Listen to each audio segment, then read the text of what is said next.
À Libreville, on parle de l'opérationnalisation du Comité national de facilitation des échanges ce matin. Le séminaire revisite l'accord axé sur l'assistance technique et financière avec l'Organisation mondiale du commerce. Le point avec Andy Tungi et Pierre Claverella. Dans la mise en œuvre de l'accord de l'Organisation mondiale du commerce sur la facilitation des échanges, le présent séminaire a pour but de révisiter l'accord pour comprendre le contenu, prendre les connaissances des bonnes pratiques agrégées sur la mise en œuvre de l'accord, échanger sur les outils didactiques concourant à sa matérialisation.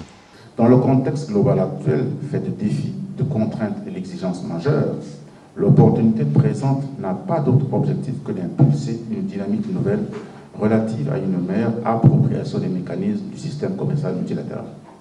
En effet, dans la quête légitime de maîtrise des enjeux de la libéralisation des marchés, débouchant sur l'intégration de l'économie mondiale d'une part, et de redéfinir les politiques économiques et commerciales nationales d'autre part, la problématique du renforcement des capacités dans le cadre de la facilitation des échanges revêt, au regard de l'ensemble des acteurs, une dimension primordiale.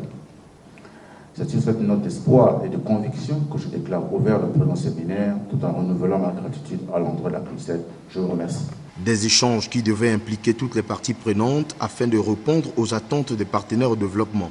À la suite de cette entrée en vigueur, il faille qu'il y ait d'autres activités qui soient menées, notamment renforcer, mettre en place le comité national de la facilitation qui comprend le secteur privé comme le secteur public afin que cet accord soit rendu effectif sur le marché gabonais.